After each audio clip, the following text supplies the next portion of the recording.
नमस्कार मित्रांनो, उपोषणाचे सांगता भाग 2। आपण जे निवेदन शिक्षण आयुक्त कार्यालयाकडे दिलं होतं त्यावर सकारात्मक चर्चा झाली। उपोषणाला यश मिळालेलं आहे।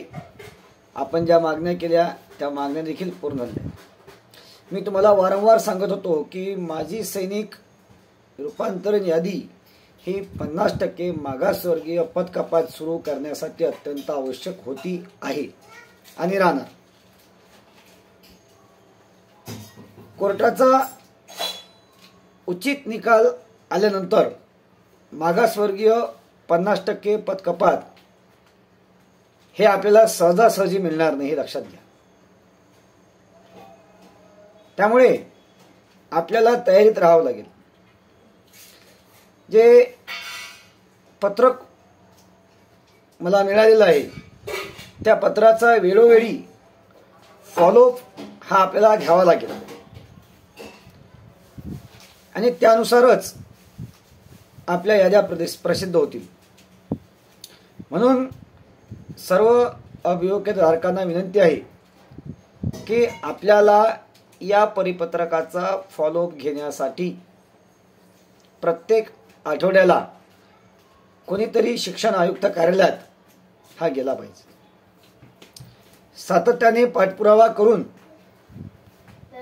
आपण ते यश मिळवू शकतो।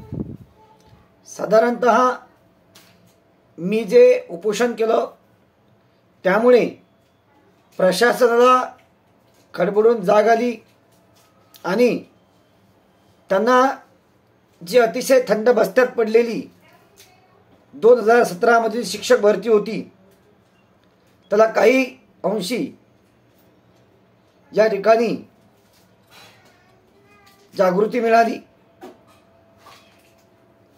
आणि आपल्याला हे आंदोलन या ठिकाणी यशस्वी झालं असं म्हणता येईल। अतिशय खडतर असा प्रवास होता हा 3 दिवसाचा। अपेक्षा होती की महाराष्ट्रभरातून सर्व अभियोग्यधारक या ठिकाणी येतील, पण त्या प्रमाणात प्रतिसाद हा मिळाला नाही। ठीक आहे, पण 50% मागासवर्गीय पदकपात हा राऊंड लागण्यासाठी तरी आपल्या सर्वांना एकत्र येणं गरजेचं आहे। एक चिंगारी थी जो चल गई, अब आएंगी तो आंधी। आणि लक्षात घ्या मित्रांनो, 50% मागासवर्गीय पदकपात जर आणायची असेल तर आपल्या सर्वांच्या सहकार्याची गरज आहे। 50% मागासवर्गीय पदकपात हे आपल्याच पैकी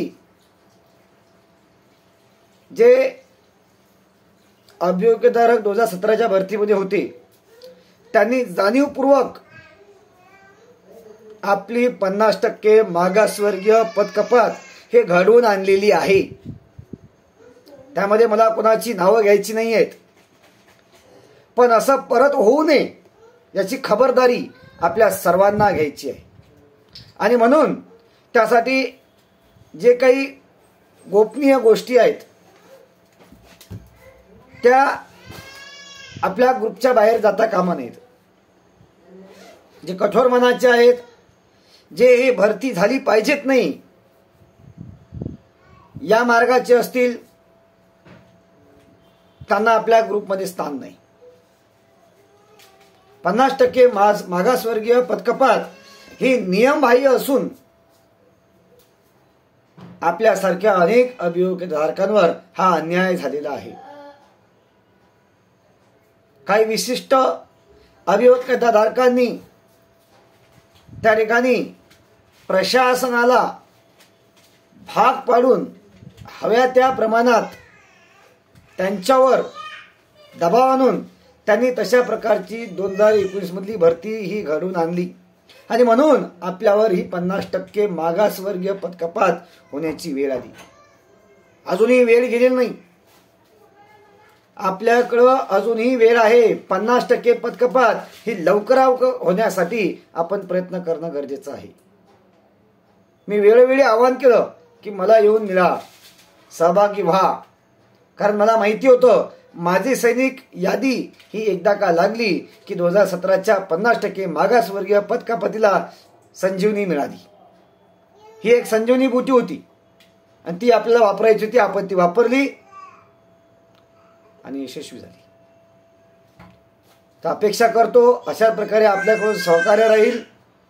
अशाच प्रकारे आपल्या महाराष्ट्रातील जे तमाम या भरतीपासून वंचित राहिलेले अभियोग्यधारक आहे त्यांना न्याय मिळवून देण्यासाठी मी तत्पर आपल्या सेवेमध्ये हजर असेल. धन्यवाद.